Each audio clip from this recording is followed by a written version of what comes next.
Hi dear students, ಈ ವಿಡಿಯೋದಲ್ಲಿ ನಾವು ಆಂಟೋನ್ ಚೆಕೋವ್ ಅವರು ಬರೆದಿರತಕ್ಕಂತಹ ದ ಪ್ರಪೋಸಲ್ ಅಂತಕ್ಕಂತಹ ಒನ್ ಆಕ್ಟ್ ಪ್ಲೇಯ ಬಗ್ಗೆ ಡಿಸ್ಕಷನ್ ಮಾಡ್ತಾ ಇದ್ದೇವೆ. ತುಂಬಾನೇ ಫನ್ನಿ ಆಗಿರ್ತಕ್ಕಂತಹ ಈವೆಂಟ್ಸ್ ಗಳನ್ನ ಈ ಒಂದು ನಾಟಕ ಒಳಗೊಂಡಿದೆ ವಿದ್ಯಾರ್ಥಿಗಳೇ. ಬನ್ನಿ ಇದರ ಒಂದು ಸಾರಾಂಶವನ್ನ ತುಂಬಾ ಈಸಿ ಆಗಿರ್ತಕ್ಕಂತಹ ಲ್ಯಾಂಗ್ವೇಜ್ ಅಲ್ಲಿ ನಾವು ಡಿಸ್ಕಷನ್ ಮಾಡ್ತಾ ಹೋಗೋಣ.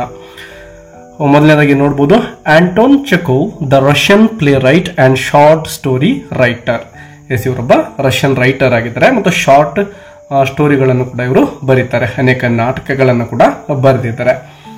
ಹಿ wrote a famous one act comedic play titled the proposal, also known as a marriage proposal. ಎರಡು ಟೈಟಲ್ ಗಳಿಂದ ಈ ಒಂದು ನಾಟಕವನ್ನ ನಾವು ನೋಡಬಹುದು ವಿದ್ಯಾರ್ಥಿಗಳೇ. ಮೊದಲನೇದಾಗಿ ಪ್ರಪೋಸಲ್ ಅಂತೇಳಿ, ಇನ್ನೊಂದು ಎ ಮ್ಯಾರೇಜ್ ಪ್ರಪೋಸಲ್ ಅಂತಕ್ಕಂಥದ್ದನ್ನ. ಇದೊಂದು ಒನ್ ಆಕ್ಟ್ ಪ್ಲೇ ಆಗಿದೆ, ಅಂದ್ರೆ ಒಂದೇ ಒಂದು ಆಕ್ಷನ್ ಅನ್ನ ಒಳಗೊಂಡಿರ್ತಕ್ಕಂಥದ್ದು, ಅಂದ್ರೆ ಒಂದೇ ದಿನದಲ್ಲೇ ಮುಗಿದು ಹೋಗ್ತಕ್ಕಂತಹ ಒಂದು ಘಟನೆಯನ್ನ ಇದು ಒಳಗೊಂಡಿರಿದೆ. ಮತ್ತು ಕಾಮಿಡಿಕ್ ಪ್ಲೇ ಅಂತ ಇದೆ ನೋಡಿ. ಕಾಮಿಡಿ ಅಂದ್ರೆ ನಿಮ್ಗೆಲ್ಲ ಗೊತ್ತಿದೆ, ಹಾಸ್ಯ ಅಂತೇಳಿ. ಸೊ ಈ ಒಂದು ನಾಟಕದಲ್ಲಿ ನಮಗೆ ಹ್ಯೂಮರಸ್ ಇನ್ಸಿಡೆಂಟ್ಸ್ ಗಳು ನೋಡ್ಲಿಕ್ಕೆ ಸಿಗ್ತವೆ. 1888 1889ರಲ್ಲಿ ಈ ಒಂದು ನಾಟಕವನ್ನ ಅವರು ಬರೆದಿರ್ತಾರೆ ವಿದ್ಯಾರ್ಥಿಗಳೇ. Anton Chekhov's The Proposal is a short one-act comedy that humorously explores how human pride, stubbornness and obsession with property can ruin even the most important personal moments. Yes, ಈ ಒಂದು ಮನುಷ್ಯನ ಗರ್ವ, ಪ್ರೈಡ್ ಅಂದ್ರೆ ಗರ್ವ ಅಂತೇಳಿ ನಾವು ಇಲ್ಲಿ ಅರ್ಥ ಮಾಡ್ಕೋಬೇಕು. ಅದೇ ರೀತಿ ಸ್ಟಬ್ಬರ್ನೆಸ್ ಅಂದ್ರೆ ಮೊಂಡುತನ ಅಂತೇಳಿ ಅರ್ಥ ಮಾಡ್ಕೋಬಹುದು. ಅದ್ರ ಜೊತೆಗೆ ಅಬ್ಸೆಷನ್ ವಿತ್ ಪ್ರಾಪರ್ಟಿ ಅಂದ್ರೆ ತನ್ನ ಒಂದು ಆಸ್ತಿ ಪಾಸ್ತಿಗಳೇನಿರ್ತವೋ ಅದರ ಬಗ್ಗೆ ಮನುಷ್ಯ ಎಷ್ಟೊಂದು ಅಡಿಕ್ಟ್ ಆಗಿರ್ತಾನೆ. ಇಂತಹ ವಿಷಯಗಳನ್ನ ಒಳಗೊಂಡಿರ್ತಕ್ಕಂತಹ ಒಂದು ನಾಟಕ ಇದಾಗಿದೆ. The play does not focus on love or romance as one might expect in a marriage proposal. ಈ ಒಂದು ಟೈಟಲ್ ಅನ್ನ ಗಮನಿಸಿದಾಗ ನಮಗೆ ಮ್ಯಾರೇಜ್ ಪ್ರಪೋಸಲ್ ಅಂದ ತಕ್ಷಣನೇ ಒಂದು ಮದುವೆ ಪ್ರಸ್ತಾವನೆ ನೋಡ್ಲಿಕ್ಕೆ ರೊಮ್ಯಾಂಟಿಕ್ ಆಗಿರಬಹುದು, ಮೇ ಬಿ ನಾಟಕ ಅಂತ ಅನ್ಕೋಬಹುದು. ಬಟ್ ಇಲ್ಲಿ ನಡೆತಕ್ಕಂತಹ ಘಟನೆಗಳು ಆ ರೀತಿ ಇರೋದಿಲ್ಲ ವಿದ್ಯಾರ್ಥಿಗಳೇ. Instead it highlights how silly and argumentative people can be. Argumentative means ವಾದ ಮಾಡತಕ್ಕಂಥದ್ದು. Even when they are supposed to be making a happy agreement. ಈಗ ಮದುವೆ ಒಂದು ಪ್ರಪೋಸಲ್ ಏನಿದೆನೋ ಅದೊಂದು ಹ್ಯಾಪಿ ಮೂಮೆಂಟ್ ಆಗಿರುತ್ತೆ. ಬಟ್ ಇಲ್ಲಿ ಆ ಒಂದು ಹ್ಯಾಪಿ ಮೂಮೆಂಟ್ ಅಂತಕ್ಕಂಥದ್ದು ಆರ್ಗ್ಯುಮೆಂಟ್ ಅಥವಾ ವಾದದಿಂದ ಯಾವ ರೀತಿ ಹದಗೆಟ್ಟು ಹೋಗುತ್ತೆ, ಹಾಳಾಗಿ ಹೋಗುತ್ತೆ ಅಂತಕ್ಕಂಥದ್ದನ್ನ ಗಮನಿಸ್ತಾ ಹೋಗ್ತೇವೆ. The play takes place in the country side of Russia. Country side ಅಂದ್ರೆ ಒಂದು ಹಳ್ಳಿಯ ನಾಡು ಅಥವಾ ಹಳ್ಳಿ ಅಂತ ಅರ್ಥ ಮಾಡ್ಕೋಬೇಕು. ರಷ್ಯಾದಲ್ಲಿರ್ತಕ್ಕಂತಹ ಒಂದು ಹಳ್ಳಿಯಲ್ಲಿ ನಡೀತಕ್ಕಂತಹ ಘಟನೆ ಇದಾಗಿದೆ. In the drawing room of Stepanovich Chubukov. Yes, ಈ ಒಬ್ಬ ವ್ಯಕ್ತಿ ಏನಿದಾನೋ ಸ್ಟೆಫಾನೋವಿಚ್ ಚುಬುಕೋ ಅಂತಕ್ಕಂಥವನು, ಅವನ ಒಂದು ಡ್ರಾಯಿಂಗ್ ರೂಮ್ ಅಲ್ಲಿ ಈ ಒಂದು ಘಟನೆ ನಡೆಯುತ್ತೆ. ಒನ್ ಆಕ್ಟ್ ಏನಿದೆನೋ ಅದು ನಡೆಯುತ್ತೆ. ಇವನೊಬ್ಬ ವೆಲ್ದಿ ಲ್ಯಾಂಡ್ ಓನರ್ ಆಗಿರ್ತಾನೆ, ಅಂದ್ರೆ ಒಬ್ಬ ಜಮೀನ್ದಾರ ಅಂತೇಳಿ. The story involves only 3 characters. ಈ ಸ್ಟೋರಿಯಲ್ಲಿ ಬರ್ತಕ್ಕಂಥದ್ದು ಕೇವಲ 3 ಕ್ಯಾರೆಕ್ಟರ್ಗಳಾಗಿರ್ತವೆ ವಿದ್ಯಾರ್ಥಿಗಳೇ. ಮೊದಲನೇದಾಗಿ ಇವನ್ ವೆಸೆಲ್ವಿಚ್ ಲೋಮೋ ಅಂತಕ್ಕಂಥವನು, ಇವನೊಬ್ಬ ನೇಬರಿಂಗ್ ಲ್ಯಾಂಡ್ ಓನರ್, ಇವನು ಕೂಡ ಒಬ್ಬ ಜಮೀನ್ದಾರ ಆಗಿರ್ತಾನೆ. ಸ್ಟೆಫಾನೋವಿಚ್ ಚುಬುಕೋ ಅಂತಕ್ಕಂಥವನು, ಇವನು ಫಾದರ್ ಆಗಿದ್ದಾನೆ. ಯಾರಿಗೆ ಫಾದರ್ ಅಂದ್ರೆ ನೆಕ್ಸ್ಟ್ ಕ್ಯಾರೆಕ್ಟರ್ ಇದೆ ನೋಡಿ, ನಟಾಲಿಯಾ ಸ್ಟೆಫಾನೋವಾ, ಇವಳ ಒಂದು ಫಾದರ್ ಆಗಿರ್ತಾನೆ. ಮತ್ತು ನಟಾಲಿಯಾ ಸ್ಟೆಫಾನೋವಿಚ್ ಚುಬುಕೋನ ಮಗಳಾಗಿರ್ತಾಳೆ. ಸೊ ಇವರೆಲ್ಲರೂ ಕೂಡ ಅಕ್ಕಪಕ್ಕದ ಮನೆಯಲ್ಲಿ ವಾಸವಾಗಿರ್ತಾರೆ. ಸೊ ಬನ್ನಿ ಈಗ ಈ ಒಂದು ಕ್ಯಾರೆಕ್ಟರ್ಗಳ ಬಗ್ಗೆ ಇನ್ನೊಂದು ಸ್ವಲ್ಪ ಮಾಹಿತಿಯನ್ನ ನೋಡ್ತಾ ಹೋಗೋಣ. ಮೊದಲನೇದಾಗಿ ಇವಾನ್ ಲೋಮೋ ಬಗ್ಗೆ ನೋಡೋಣ. ಹೀಸ್ ಎ ಕಾಮಿಕ್ ಕ್ಯಾರೆಕ್ಟರ್, ಅಂದ್ರೆ ತಮಾಷೆಯಿಂದ ಇವನ ಒಂದು ವ್ಯಕ್ತಿತ್ವ ಇರುತ್ತೆ. He's nervous, talks too much, ತುಂಬಾ ನರ್ವಸ್ ಆಗಿರ್ತಕ್ಕಂತಹ ವ್ಯಕ್ತಿ, ಬಹಳ ಮಾತಾಡ್ತಾನೆ. ಆಲ್ವೇಸ್ ಥಿಂಕ್ ಹೀ ಸಿಕ್, ಯಾವಾಗಲೂ ಇವನಿಗೊಂದು ಪ್ರಾಬ್ಲಮ್ ಏನಪ್ಪಾ ಅಂದ್ರೆ ತಾನು ಅನಾರೋಗ್ಯದಿಂದ ಕೂಡಿದ್ದೇನೆ ಅಂತ ಯಾವಾಗಲೂ ಕೂಡ ಇವನು ಥಿಂಕ್ ಮಾಡ್ತಾ ಇರ್ತಾನೆ. ಆರೋಗ್ಯಯುತವಾಗಿ ಇದ್ರೂ ಕೂಡ ಇವನ ಮನಸ್ಸಲ್ಲಿ ನನಗೆ ಹುಷಾರಿಲ್ಲ, ನನಗೆ ಯಾವುದೋ ರೋಗ ಇದೆ ಅಂತಕ್ಕಂತಹ ಒಂದು ಮಾನಸಿಕ ಸ್ಥಿತಿಯನ್ನ ಇವನು ಯಾವಾಗಲೂ ವ್ಯಕ್ತಪಡಿಸ್ತಾ ಇರ್ತಾನೆ. He doesn't really care about love, ಇವನಿಗೆ ಪ್ರೀತಿಯ ಬಗ್ಗೆ ನಿಜವಾಗ್ಲೂ ಕಾಳಜಿ ಇರಲಿಲ್ಲ. He just wants to get married, ಕೇವಲ ಇವನು ಏನಾಗಬೇಕಾಗಿದೆ, ಮದುವೆ ಆಗಬೇಕಾಗಿದೆ. ಯಾಕಂದ್ರೆ ಆಲ್ರೆಡಿ ಸುಮಾರು 35 ವರ್ಷ ಆಗಿ ಹೋಗಿರ್ತವೆ. ಈಗ ಮದುವೆ ಆಗೋದು ಬಿಟ್ರೆ ಇನ್ಯಾವತ್ತೂ ಮದುವೆ ಆಗಲ್ಲ ಅಂತ ಒಂದು ಉದ್ದೇಶದಿಂದ ಇವನು ಮದುವೆಗೆ ಪ್ರಸ್ತಾವನೆಗೆ ಹೋಗಿರ್ತಾನೆ. But his bad temper and pride always get in the way. ಇವನ ಒಂದು ಬ್ಯಾಡ್ ಟೆಂಪರ್ ಅಂದರೆ ಕೋಪ, ಮುಂಗೋಪ ಅಂತ ಹೇಳ್ಬೋದು. ಅದ್ರ ಜೊತೆಗೆ ಇವನಲ್ಲಿದ್ದಂತಹ ಒಂದು ಗರ್ವ ಏನು ಮಾಡುತ್ತೆ, ಅವನ ಒಂದು ದಾರಿಗೆ ಅಂದರೆ ಮದುವೆ ಆಗ್ತಕ್ಕಂತಹ ಒಂದು ಪ್ರಸ್ತಾವನೆಗೆ ಅಡ್ಡಿಯನ್ನು ಮಾಡುತ್ತೆ. ಇನ್ನು second character Natalia Stepanovna. She is a sharp tongued. ಇವಳು ಕೂಡ ಅಷ್ಟೇ ತುಂಬ ಹರಿತವಾದ ನಾಲಿಗೆ, ಅಂದರೆ ಮಾತನಾಡಬೇಕಾದ್ರೆ ಹಿಂದು ಮುಂದೆ ನೋಡೋದೇ ಇಲ್ಲ. And strong minded. She gets angry easily. ತುಂಬ ಸುಲಭವಾಗಿ ಇವಳು ಕೂಡ ಕೋಪಕ್ಕೆ ಒಳಗಾಗ್ತಾ ಇದ್ಲು. And doesn't listen when she is upset. Yes, ಇವಳು ಅಪ್ಸೆಟ್ ಆದಾಗ ಯಾರೇನಾದರೂ ಮಾತಾಡಿದರೆ ಅದನ್ನು ಕೇಳ್ತಕ್ಕಂತಹ ಒಂದು ವ್ಯವಧಾನ ಇವಳಿಗೆ ಇರಲಿಲ್ಲ. But she also wants to get married and becomes very emotional when she thinks she lost her chance. Yes, ಇವಳು ಕೂಡ ಮದುವೆ ಆಗ್ತಕ್ಕಂತಹ ಒಂದು ಉದ್ದೇಶವನ್ನು ಹೊಂದಿರ್ತಾಳೆ. ಇನ್ನು ಚುಬುಕು. He seems supportive at first, but he also loses his temper fast. ಮೊದಲನೇದಾಗಿ ಇವನು supportive ಥರ ಕಂಡ್ರು ಕೂಡ ಇವನು ಇಬ್ಬರು ಕ್ಯಾರೆಕ್ಟರ್ ಏನಿದ್ವಲ್ವಾ ಅದೇ ರೀತಿ ಇವನು ಕೂಡ ಶಾರ್ಟ್ ಟೆಂಪರ್ ಆಗಿರ್ತಾನೆ. He insults Lomo during the arguments, but quickly changes his mind when he thinks the proposal will go through. ಇವನು ಕೂಡ ಮೊದಲಿಗೆ ಲೋಮೋನ್ ಮೇಲೆ ಕೋಪ ಮಾಡಿಕೊಂಡು ಬೈತಾ ಇರ್ತಾನೆ. ಬಟ್ ನಿಧಾನಕ್ಕೆ ಇವನು ಅರ್ಥ ಮಾಡಿಕೊಂಡು ನನ್ನ ಮಗಳನ್ನು ಮದುವೆ ಆಗ್ತಕ್ಕಂತಹ ವ್ಯಕ್ತಿ ಇವನು ಅದಾರು ಪ್ರಸ್ತಾವನೆಗೆ ಬಂದಿದ್ದಾನೆ ಅಂತೇಳಿ ಅರ್ಥ ಮಾಡಿಕೊಂಡು ಸ್ವಲ್ಪ ಸಮಾಧಾನ ಮಾಡ್ಕೊಳ್ತಾನೆ. He represents the double faced nature of people. Lomov is a hypochondriac. ಮೊದಲಿಗೆ ಹೇಳಿದಾಗೆ ನನಗೆ ರೋಗ ಇದೆ ಅಂತೇಳಿ, ಆ ರೋಗ ಇಲ್ಲದೆ ಇದ್ರೂ ಕೂಡ ಮಾನಸಿಕ ಒಂದು ಚಿಂತೆಗೆ ಒಳಗಾಗ್ತಕ್ಕಂಥದ್ದೇ ಹೈಪೋಕಾಂಡ್ರಿಯಾಕ್ ಅಂತ ಕರಿತೇವೆ. ಹಿ ಕಾನ್ಸ್ಟೆಂಟ್ಲಿ ಥಿಂಕ್ಸ್ ಹಿ ಈಸ್ ಸಿಕ್. ಯಾವಾಗಲೂ ಇವನು ನನಗೆ ರೋಗ ಇದೆ ಅಂತ ಥಿಂಕ್ ಮಾಡ್ತಾ ಇರ್ತಾನೆ. And is over 35 years old. He feels it's time for him to settle down and get married. At the beginning of the play, Lomo visits Chubuko's house. ಈ ಒಂದು ಸ್ಟೋರಿಯ ಆರಂಭದಲ್ಲಿ ಲೋಮೋ ಏನು ಮಾಡ್ತಾ ಇದ್ದಾನೆ, ಚುಬುಕೋ ಅಂದರೆ ಗ್ರ್ಯಾಂಡ್ ಓಲ್ಡ್ ಮ್ಯಾನ್ ಏನಿದಾನೋ ಅವನ ಮನೆಗೆ ಇಲ್ಲಿ ಹೋಗ್ತಾ ಇದ್ದಾನೆ. Varying formal clothes. ಫಾರ್ಮಲ್ ಡ್ರೆಸ್ಸನ್ನು ಹಾಕೊಂಡು ತುಂಬ ನೀಟಾಗಿ ಮನೆಗೆ ಹೋಗಿದ್ದಾನೆ. ಯಾಕೆಂದರೆ ಮದುವೆ ಪ್ರಸ್ತಾವನೆ ಮಾಡಬೇಕಲ್ವಾ, ಹಾಗಾಗಿ he wanted to look handsome. When Chubuko asks why he has come, Lomo nervously says that he has come to ask for Natalia's hand in marriage. ಮೊದಲಿಗೆ ಇವನು ತಾನು ಬಂದಂತಹ ಒಂದು ಉದ್ದೇಶ ಏನಿರುತ್ತೋ ಅಂದರೆ ಮ್ಯಾರೇಜ್ ಪ್ರಪೋಸಲ್ ಏನಿರುತ್ತೋ ಅದನ್ನು ಹೇಳಲಿಕ್ಕೆ ಸಂಕೋಚ ಪಟ್ಕೊಳ್ತಾನೆ. ಬಟ್ ನಿಧಾನಕ್ಕೆ ಇವನು ನಾಚ್ಕೊಳ್ತಾನೆ. ಏನು ಮಾಡ್ತಾನೆ, ನಾನು ನಿಮ್ಮ ಮಗಳಾದ ನಟಾಲಿಯಾಳ ಹ್ಯಾಂಡನ್ನು ಮದುವೆಯಲ್ಲಿ ಹಿಡಿಬೇಕು, ಅಂದರೆ ಅವಳನ್ನು ಮದುವೆ ಆಗಬೇಕು ಅನ್ನೋ ಒಂದು ಉದ್ದೇಶವನ್ನು ಹೊಂದಿದ್ದೇನೆ ಅಂತೇಳಿ ಹೇಳ್ತಾನೆ. Chubukov is very happy. ಇದನ್ನು ಕೇಳಿದಂತಹ ಆ ಓಲ್ಡ್ ಮ್ಯಾನ್ ಇದನ್ನು ತುಂಬಾ ಸಂತೋಷ ಪಡ್ತಾನೆ. And he says always thought of Lomov as a good match for his daughter. ನೋಡಪ್ಪ, ನಾನು ಯಾವಾಗಲೂ ಕೂಡ ಅಂದ್ಕೊಳ್ತಾ ಇದ್ದೆ ನೀನು ನನ್ನ ಮಗಳಿಗೆ ಪರ್ಫೆಕ್ಟ್ ಆಗಿರ್ತಕ್ಕಂತಹ ವರ ಆಗಿದೆಯಾ ಅಂತ. ಸೊ ಈಗ ಇದು ಕರೆಕ್ಟ್ ಆಗಿರ್ತಕ್ಕಂತಹ ಟೈಮ್, ನೀನೇ ಬಂದಿದೆಯಾ ಅಂತ ಹೇಳ್ತಾ ಇದ್ದಾನೆ. He blesses the proposal and quickly goes to call Natalia into the room. ಅವನು ಮದುವೆಗೆ ಒಪ್ಕೊಂಡಿದ್ದಾನೆ ಮತ್ತು ನಾನು ನಟಾಲಿಯನ್ನ ಕರ್ಕೊಂಡು ಬರ್ತೇನೆ ಅಂತ ರೂಮಿಂದ ಆಚೆ ಹೋಗ್ಬಿಟ್ಟು ತನ್ನ ಮಗಳಿಗೆ ಈ ವಿಷಯವನ್ನು ಹೇಳಿ ಅಲ್ಲಿಗೆ ಕರ್ಕೊಂಡು ಬರ್ತಾನೆ. Lomo tries to start talking to Natalia, but instead of proposing directly, he begins to talk about farming and land. Natalia ಏನೋ ಒಳಗಡೆ ಬರ್ತಾಳೆ. ಲೋಮೋಗೆ ಅವಳನ್ನು ಡೈರೆಕ್ಟಾಗಿ ಮಾತನಾಡಿಸ್ಲಿಕ್ಕೆ ಸ್ವಲ್ಪ ಸಂಕೋಚ ಆಗುತ್ತೆ. ಹಾಗಾಗಿ ಅವನೇನು ಮಾಡ್ತಾನೆ, ಸುತ್ತಿ ಬಳಸಿ ಮಾತನಾಡ್ತಕ್ಕಂತಹ ಒಂದು ಪ್ರಯತ್ನವನ್ನು ಮಾಡ್ತಾನೆ.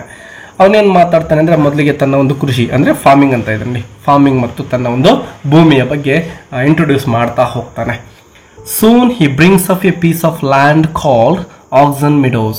ಹಾಗೆ ಮಾತಾಡ್ತಾ ಮಾತಾಡ್ತಾ ಆ ಒಂದು ಆಕ್ಸನ್ ಮೀಡೋಸ್ ಅಂತಕ್ಕಂತಹ ಒಂದು ಆ ಲ್ಯಾಂಡ್ಗೆ ಅಂದರೆ ಅವನ ಒಂದು ಭೂಮಿ ಇರುತ್ತಲ್ವ ಅದಕ್ಕೆ ಹೆಸರು ಇರ್ತಕ್ಕಂಥದ್ದು, ಅದರ ಬಗ್ಗೆ ಪ್ರಸ್ತಾವನೆಯನ್ನು ಮಾಡ್ತಾನೆ. ತನ್ನ ನೆಲ ಇಷ್ಟೊಂದಿದೆ ಅಂತ ಅವನು ಆ ಒಂದು ಆಕ್ಸನ್ ಮೀಡೋಸ್ ಬಗ್ಗೆ ಹೇಳ್ತಾನೆ.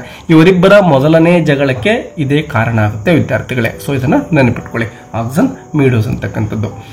He claims that the meadows belong to his family, but Natalia disagrees and says they belong to her family. ಅವರಿಬ್ಬರು ಈಗ ವಾದಕ್ಕೆ ತೊಡಗ್ತಾ ಇದ್ದಾರೆ. ಯಾಕೆಂದರೆ ಮೊದಲಿಗೆ ಅವನು ಬಂದವನೇ ಏನು ಮಾಡ್ತಾನೆ, ಆ ಒಂದು ಲ್ಯಾಂಡ್ ಏನಿದೆನೋ ಆಕ್ಸನ್ ಮಿಡೋಸ್, ಲೋಮೋ ಹೇಳ್ತಾನೆ ತನ್ನ ಒಂದು ಅಜ್ಜಂದಿರಿಂದ ಬಂದಂಥದ್ದು ಅಂತ ಅವನು ಹೇಳ್ತಾನೆ. ಅದಕ್ಕೆ ನಟಾಲಿಯಾ ಒಪ್ಕೊಳ್ಳೋದಿಲ್ಲ, ಅದು ತನ್ನ ಒಂದು ಫ್ಯಾಮಿಲಿಗೆ ಸೇರಿರ್ತಕ್ಕಂಥದ್ದು, ನಮ್ದದು ಅಂಥೇಳಿ ನಟಾಲಿಯಾ ಹೇಳ್ತಾಳೆ. ಸೊ ಅವರಿಬ್ಬರ ಮಧ್ಯೆ ಮೊದಲನೇ ಒಂದು ವಾದ ಸ್ಟಾರ್ಟ್ ಆಗ್ತಾ ಇದೆ. What was supposed to be a romantic moment quickly turns into an argument. Yes, ಈಗ ಅವನು ಬಂದಿದ್ದು ಒಂದು ಪ್ರಪೋಸಲ್ಗೆ. ಆ ಒಂದು ಪ್ರಪೋಸಲ್ ಮಾಡಿಕೊಂಡು ಅಲ್ಲೊಂದು ರೊಮ್ಯಾಂಟಿಕ್ ಮೂಮೆಂಟ್ ಕ್ರಿಯೇಟ್ ಆಗಬೇಕಾಗಿತ್ತು. ಬಟ್ ಅಲ್ಲಿ ಆಗಿದ್ದೇನಪ್ಪ ಅಂದರೆ ಒಂದು ದೊಡ್ಡ ವಾದ ಅವರಿಬ್ಬರ ಮಧ್ಯೆ ನಡೀತಾ ಇದೆ. As the argument continues, both Lomo and Natalia become more emotional and aggressive. ಬರ್ತಾ ಬರ್ತಾ ಇವ್ರ ಜಗಳ ಏನಪ್ಪ ಅಂದರೆ ವಿಕೋಪಕ್ಕೆ ಹೋಗ್ಬಿಡ್ತಾ ಇದೆ, ತುಂಬಾನೇ ಎಮೋಷನಲ್ ಆಗ್ತಾರೆ. They begin insulting each other and shouting. ಇಬ್ರು ಕೂಡ ಒಬ್ಬರಿಗೊಬ್ರು ಅವಮಾನ ಮಾಡ್ತಾ ಹೋಗ್ತಾರೆ ಮತ್ತೆ ಶೌಟಿಂಗ್, ಜೋರಾದಂತಹ ಒಂದು ಕೂಗಾಟಗಳನ್ನು ಮಾಡಲಿಕ್ಕೆ ತೊಡಗ್ತಾರೆ ವಿದ್ಯಾರ್ಥಿಗಳೇ. Chubukov returns and also joins the fight defending his daughter. Chubukov ಏನು ಹೊರಗಡೆ ಇದ್ನೋ ಈಗ ಅವನು ಒಳಗಡೆ ಬರ್ತಾನೆ. ಬಂದು ಈಗ ಆ ಒಂದು ಲೋಮೋ ಮತ್ತು ತನ್ನ ಮಗಳ ಮಧ್ಯೆ ಏನು ವಾದ ನಡೀತಾ ಇದೆಯೋ ಅದನ್ನ ನೋಡಿ ಸ್ವಲ್ಪ ಗಾಬರಿ ಆಗ್ತಾನೆ ಸ್ಟಾರ್ಟಿಂಗಲ್ಲಿ. ಬಟ್ ಅವನು ಕೂಡ ಈಗ ತನ್ನ ಮಗಳಿಗೆ ಸಪೋರ್ಟ್ ಮಾಡ್ತಾ ಇದ್ದಾನೆ. ಅವನು ಕೂಡ ಲೋಮೋ ಮೇಲೆ ಕೋಪ ಮಾಡ್ಕೊಳ್ತಾ ಇದ್ದಾನೆ. ಹಿ ಇನ್ಸಲ್ಟ್ಸ್ ಲೋಮೋ, ಅವನಿಗೆ ಅವಮಾನ ಮಾಡ್ತಾ ಇದ್ದಾನೆ. And tells him to leave the house. ಇಲ್ಲಿಂದ ಹೊರಟೋಗ್ಬಿಡು, ನಮ್ಮನೆಗೆ ಬಂದಿದ್ಯಾ, ಬರಬೇಡ, ಇಲ್ಲಿಂದ ಹೊರಟೋಗು ಅಂತೇಳಿ ಚುಬುಕು ಕೋಪ ಮಾಡಿಕೊಂಡು ಮ್ಯಾರೇಜ್ ಪ್ರಪೋಸಲ್ಗೆ ಬಂದಿದ್ದಂತಹ ಆ ಲೋಮೋಗೆ ಹೇಳ್ತಾ ಇದ್ದಾನೆ. ನೋಡಿ ಯಾವ ರೀತಿ ಸಿಚುವೇಶನ್ ಕ್ರಿಯೇಟ್ ಆಗ್ತಾ ಇದೆ. Forgetting that he had just agreed to the marriage proposal. ಕೇವಲ ಕೆಲವೇ ಕ್ಷಣಗಳ ಮುಂಚೆ ಅವನೇನು ಅಂದ್ಕೊಂಡಿದ್ದ, ಅಳಿಯಾಗಿ ಬರ್ತಕ್ಕಂಥದ್ದು ತುಂಬ ಖುಷಿ ಕೊಡೋ ವಿಷಯ ಅಂತೇಳಿ ತುಂಬ ಸಂತೋಷ ಪಟ್ಟಿದ್ದ. ಬಟ್ ಈಗ ಅದೇ ವ್ಯಕ್ತಿ ಅವನನ್ನು ಅಂದರೆ ಲೋಮೋನನ್ನು ಅಪಮಾನ ಮಾಡಿ ಕಳಿಸ್ತಾ ಇದ್ದಾನೆ. After Lomov leaves angrily, Chubuko tells Natalia the real reason Lomo had come. He was planning to propose. Yes, ಸ್ವಲ್ಪ ಹೊತ್ತಾಗುತ್ತೆ ಅವನು ಹೋಗ್ಬಿಟ್ಟು ಲೋಮೋ ಇವ್ರ ಮನೆ ಬಿಟ್ಟು ಹೋಗ್ತಾನೆ ಕೋಪ ಮಾಡ್ಕೊಂಡೆ. ಆಗ ಚುಬುಕೋ ನಟಾಲಿಗೆ ಹೇಳ್ತಾನೆ, ಅವನು ಬಂದಿದ್ದು ಮದುವೆ ಒಂದು ಪ್ರಸ್ತಾವನೆ ತೆಗೆದುಕೊಂಡು ಬಂದಿದ್ದ ಅಂತವನು ವಾದ ಮಾಡಲಿಕ್ಕೆ ಬರ್ತಾನೆ ಅಂತ ಹೇಳಿದಾಗ ಆಗ ಅವಳಿಗೆ ಶಾಕ್ ಆಗುತ್ತೆ ನಟಾಲಿಯಾಗೆ. ನಟಾಲಿಯಾ ಈ ಶಾಕ್ಡ್ ಆ್ಯಂಡ್ ಸ್ಟಾರ್ಟ್ಸ್ ಕ್ರೈಯಿಂಗ್. ಇದ್ಕಿದಾಗೆ ಜೋರಾಗಿ ಅಳಲಿಕ್ಕೆ ಸ್ಟಾರ್ಟ್ ಮಾಡ್ತಾಳೆ. She says she didn't know and would have accepted the proposal if she had known his real intention. ಅವನು ಬಂದಿದ್ದ ಉದ್ದೇಶ ಮದುವೆ ಪ್ರಸ್ತಾವನೆಯೊಂದಿಗೆ, ಇದು ಇವಳಿಗೆ ಅಲ್ಲಿವರೆಗೂ ಕೂಡ ತಿಳಿದಿರಲಿಲ್ಲ. ಸೊ ನಾವು ಆ ಒಂದು ಪ್ರಸ್ತಾವನೆಯನ್ನು ಒಪ್ಕೊಂಡು ಬಿಟ್ಟಿದ್ರೆ ಸಾಕಾಗಿತ್ತು, ಈ ರೀತಿಯ ವಾದ ಅವಶ್ಯಕತೆ ಇರಲಿಲ್ಲ ಅಂತೇಳಿ ಅವಳಿಗೆ ತುಂಬಾನೇ ಬೇಸರ ಆಗ್ತಾ ಇದೆ. She begs her father to bring Lomov back immediately. ಈ ಕ್ಷಣನೇ ನೀನು ಹೋಗ್ಬಿಟ್ಟು ಲೋಮೋನನ್ನ ಕರ್ಕೊಂಡು ಬರಲೇಬೇಕು ಅಂತೇಳಿ ಅವಳು ಈಗ ತಂದೆಗೆ ಹೇಳ್ತಾ ಇದ್ದಾಳೆ. Saying she will never forgive Har self otherwise. ಇಲ್ಲ ಅಂದರೆ ಯಾವತ್ತೂ ಕೂಡ ನನ್ನನ್ನು ನಾನು ಕ್ಷಮಿಸಿಕೊಳ್ಳಲಿಕ್ಕೆ ಸಾಧ್ಯ ಆಗೋದಿಲ್ಲ. ಹಾಗಾಗಿ ದಯವಿಟ್ಟು ಹೋಗ್ಬಿಟ್ಟು ಅವನನ್ನು ಲೋಮೋನನ್ನು ಮತ್ತೆ ವಾಪಸ್ ಕರ್ಕೊಂಡು ಬಾ ಅಪ್ಪಾಜಿ ಅಂತೇಳಿ ತನ್ನ ತಂದೆಗೆ ಹೇಳ್ತಾ ಇದ್ದಾಳೆ. Lomov returns and Natalia tries to act politely. ತಂದೆ ಏನು ಮಾಡ್ತಾನೆ, ಹೋಗಿ ಲೋಮೋನನ್ನು ಕರ್ಕೊಂಡು ಬಂದಿರ್ತಾನೆ. ಈ ಸೀನಲ್ಲಿ ನಟಾಲಿಯಾ ಈಗ ಸ್ವಲ್ಪ ಪೊಲೈಟಾಗಿ ಅಂದರೆ ಸೌಮ್ಯವಾಗಿ ವರ್ತನೆ ಮಾಡ್ತಕ್ಕಂತಹ ಸ್ಥಿತಿಯಲ್ಲಿ ಇರ್ತಾಳೆ. She apologises for the argument. ತನ್ನ ಒಂದು ವಾದಕ್ಕಾಗಿ ಕ್ಷಮೆಯನ್ನು ಕೋರ್ತಾ ಇದ್ದಾಳೆ. About the land and tries to start fresh. Yes, ಆ ಒಂದು ಲ್ಯಾಂಡ್ ಬಗ್ಗೆ ಏನಿತ್ತೋ ಅವರ ವಾದವನ್ನು ನಿಲ್ಲಿಸ್ಬಿಟ್ಟು ಈಗ ಮತ್ತೆ ಫ್ರೆಶ್ ಒಂದು ಟಾಕಿಂಗನ್ನು ಮಾಡ್ತಾ ಇದ್ದಾರೆ. ಲೋಮೋ ಸ್ಟಿಲ್ ನರ್ವಸ್. ಈಗಲೂ ಕೂಡ ಲೋಮೋ ನರ್ವಸ್ ಅಲ್ಲೇ ಇದ್ದಾನೆ. accepts the apology. However, instead of proposing again, they begin another conversation, this time about their hunting dogs. ಈಗ ಏನೋ ಸಮಾಧಾನ ಮಾಡ್ಕೊಳ್ತಾರೆ ಇಬ್ರು ಕೂಡ. ಬಟ್ ಲೋಮೋ ಏನು ಮಾಡ್ತಾನೆ, ಮತ್ತೆ ಈಗ ಆ ಒಂದು ಮದುವೆ ಪ್ರಸ್ತಾವನೆಯ ಬಗ್ಗೆ ಮಾತನಾಡ್ತಾ ಇಲ್ಲ. ಅದರ ಬದಲಾಗಿ ಅವ್ರು ಏನು ಮಾಡ್ತಾರೆ, ಅವರ ನಾಯಿಗಳಿರ್ತವೆ, ಬೇಟೆ ನಾಯಿಗಳು, ಅವುಗಳ ಬಗ್ಗೆ ಮಾತನಾಡಲಿಕ್ಕೆ ತೊಡಗಿಸ್ತಾರೆ. Hunting dogs. Lomov says his dog Guess is better. Yes, ಇಲ್ಲಿ ಈ ಒಂದು ಗೆಸ್ ಅಂತಕ್ಕಂಥದ್ದು ಇದೆ ಅಲ್ವಾ, ಇದು ಲೋಮೋನ ನಾಯಿ ಆಗಿರುತ್ತೆ. ಅವನು ಹೇಳ್ತಾನೆ, ನನ್ನ ನಾಯಿ ಗೆಸ್ ಇದೆ ಅಲ್ವಾ, ತುಂಬಾನೇ ಒಳ್ಳೆ ತಳಿಯ ನಾಯಿ, ತುಂಬಾನೇ ಬೆಸ್ಟ್ ಆಗಿದೆ ಅದು ಅಂತ ಹೇಳ್ತಾನೆ. While Natalia insists her dog Squeezer is superior.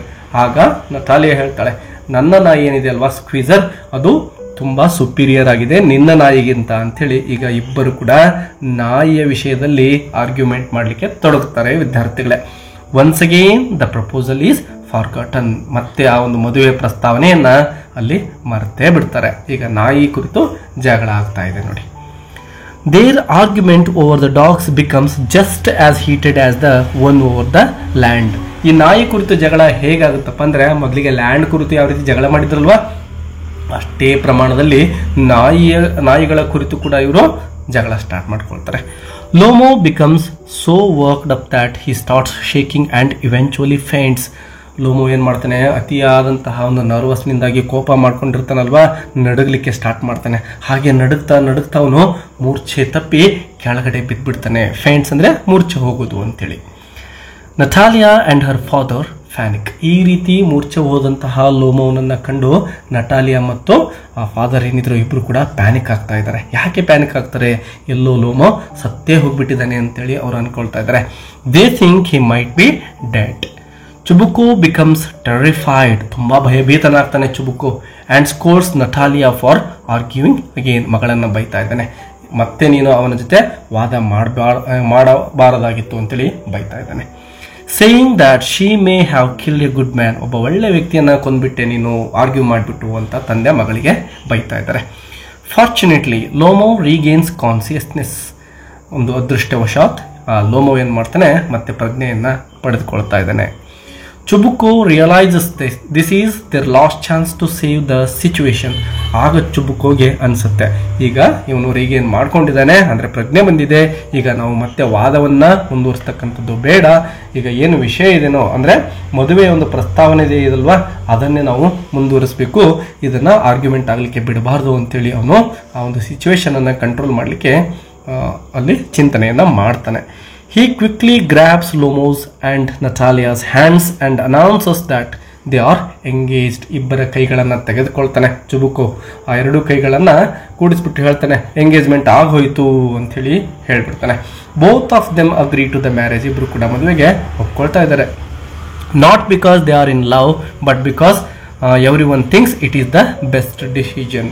S, ಅವರಿಗೆ ನೋಡಿ, ಪ್ರೀತಿಯಿಂದ ಅವರಿಬ್ಬರು ಮದುವೆಗೆ ಒಪ್ಕೊಳ್ತಾ ಇಲ್ಲ, ಬಟ್ ಇದು ಬೆಸ್ಟ್ ಡಿಸಿಷನ್. ಯಾಕೆಂದರೆ ಆಲ್ರೆಡಿ ಲೋಮೋ ಕೂಡ 35 ಏಜ್ ಕ್ರಾಸ್ ಆಗೋಗಿದ್ದಾನೆ ಮತ್ತು ಚುಬುಕು ವಯಸ್ಸಾಗಿಬಿಟ್ಟಿದೆ. ಅವನ ಮಗಳ ನಟಾಲಿಯಾಗೂ ಕೂಡ ಆಲ್ರೆಡಿ ಮದುವೆ ಏಜ್ ಆಗೋಗಿದೆ. ಈಗ ಅವನು ವಯಸ್ಸಾಗಿರೋದ್ರಿಂದ ವರವನ್ನು ಹುಡುಕಿ ಬೇಗ ಮಗಳಿಗೆ ಮದುವೆ ಮಾಡಬೇಕಾಗಿತ್ತು. ಸೊ ಹಾಗಾಗಿ ಎಲ್ಲರೂ ಕೂಡ ಅನಿವಾರ್ಯತೆಯಿಂದ ಏನು ಮಾಡ್ತಾರೆ, ಆ ಒಂದು ಮದುವೆಗೆ ಅಲ್ಲಿ ಒಪ್ಪಿಗೆಯನ್ನು ಸೂಚಿಸ್ತಾ ಇದ್ದಾರೆ ಅಂತ ಹೇಳ್ಬೋದು. However, even after the engagement is announced, the couple resumes their argument about the dogs. ಹಾಗೆ ಎಂಗೇಜ್ಮೆಂಟ್ ಆಗಿ ಏನು ಕೆಲವೇ ಕ್ಷಣದಲ್ಲೇ ಮತ್ತೆ ಅವರು ನಾಯಿ ಕುರಿತು ಮಾತಲ್ಲಿ ತೊಡಗ್ತಾರೆ. ಆಗ ತಂದೆಗೆ ಅರ್ಥ ಆಗುತ್ತೆ ಇದು ಮತ್ತೆ ಜಗಳಕ್ಕೆ ಸ್ಟಾರ್ಟ್ ಆಗುತ್ತೆ ಅಂತ. ದ ಪ್ಲೇ ಎಂಡ್ಸ್ ವಿತ್ ಚುಬುಕು shouting at them to stop fighting and start celebrating. ಆಗ ತಂದೆ ಹೇಳ್ತಾರೆ, ಅಂದರೆ ಚುಬುಕು ಹೇಳ್ತಾನೆ, ಜಗಳ ಮಾಡೋದನ್ನು ನಿಲ್ಲಿಸ್ಬಿಡಿ, ಈಗ ಫೈಟ್ ಮಾಡ್ತಕ್ಕಂತಹ ಸಮಯ ಇದಲ್ಲ, ಈಗ ಮ್ಯಾರೇಜ್ ಪ್ರಪೋಸಲ್ ಆಗಿದೆ, ಅಂದರೆ ಈಗ ಇಬ್ಬರಿಗೂ ಎಂಗೇಜ್ಮೆಂಟ್ ಆಗೋಯ್ತು, ನೀವಿಬ್ರು ಸೆಲೆಬ್ರೇಟ್ ಮಾಡಬೇಕು, ಒಂದು ಬ್ಯೂಟಿಫುಲ್ ಆಗಿರೋ ಹ್ಯಾಪಿ ಮೂಮೆಂಟ್ ಆಗಿ ಇದಾಗಿದೆ ಅಂತ ಚುಬುಕು ಜೋರಾಗಿ ಕೂಗ್ತಾ ಇದ್ದಾನೆ. Through all the arguments, misunderstandings and foolishness, Chekhov clearly shows now how pride and petty disputes often dominate human relationships. ನಮ್ಮ ರೈಟರ್ ಏನಿದಾರೋ ಚುಬುಕು ಅವರು ಈ ಒಂದು ಮಿಸ್ಅಂಡರ್ಸ್ಟ್ಯಾಂಡಿಂಗಿಂದ, ಆರ್ಗ್ಯುಮೆಂಟ್ಗಳಿಂದ ಮತ್ತು ಮೂರ್ಖತನದಿಂದ ಒಂದು ಬ್ಯೂಟಿಫುಲ್ ಆಗಿರ್ತಕ್ಕಂತಹ ಒಂದು ಮೂಮೆಂಟ್ ಏನಿರುತ್ತೋ ಮತ್ತು ಮನುಷ್ಯನ ಸಂಬಂಧಗಳೇನಿರ್ತವೋ ಯಾವ ರೀತಿ ಕೆಟ್ಟು ಹೋಗ್ತವೆ ಅಂತ ಅವರು ಹೇಳ್ತಾರೆ. The proposal is A funny means ಹಾಸ್ಯ ಅಂತ, ಎಟ್ ಮೀನಿಂಗ್ಫುಲ್ ಪ್ಲೇ. ಫನ್ನಿ ಆಗಿದ್ರು ಕೂಡ ಒಂದು ಮೆಸೇಜ್ ಇಲ್ಲಿ ಸಿಗ್ತಾ ಇದೆ. It reminds us not to let small issues ruin important moments in life. ಸಣ್ಣ ಸಣ್ಣ ಘಟನೆಗಳು ನಮ್ಮ ಜೀವನದ ಉತ್ತಮ ಕ್ಷಣಗಳನ್ನು ಹಾಳು ಮಾಡಬಾರ್ದು, ಅದಕ್ಕೆ ಅವಕಾಶಗಳನ್ನು ನಾವು ನೀಡಬಾರ್ದು ಅಂತಕ್ಕಂತಹ ಒಂದು ಬ್ಯೂಟಿಫುಲ್ ಮೆಸೇಜ್ ಒಂದಿಗೆ ಚುಬುಕು ಅವರು ಈ ಒಂದು ನಾಟಕವನ್ನು ಎಂಡ್ ಮಾಡ್ತಾ ಇದ್ದಾರೆ. ವಿದ್ಯಾರ್ಥಿಗಳೇ, ವಿಡಿಯೋ ಹೆಲ್ಪ್ಫುಲ್ ಅನಿಸಿದ್ರೆ ಒಂದು ಲೈಕ್ ಕೊಡೋದನ್ನು ಮರಿಬೇಡಿ. ಬೇರೆ ಯಾವುದಾದ್ರೂ ಲೆಸನ್ ಬೇಕು ಅಂದರೆ ಕಮೆಂಟ್ ಬಾಕ್ಸಲ್ಲಿ ಅದರ ಟೈಟಲನ್ನು ಕಮೆಂಟ್ ಮಾಡಿ, ಅದರ ಜೊತೆಗೆ ನಿಮ್ಮ ಅಭಿಪ್ರಾಯಗಳನ್ನು ಕೂಡ ಕಮೆಂಟ್ ಬಾಕ್ಸಲ್ಲಿ ಕಮೆಂಟ್ ಮಾಡಿ. Don't forget to hit the subscribe button. Let's meet again. Thank you for watching. All the best.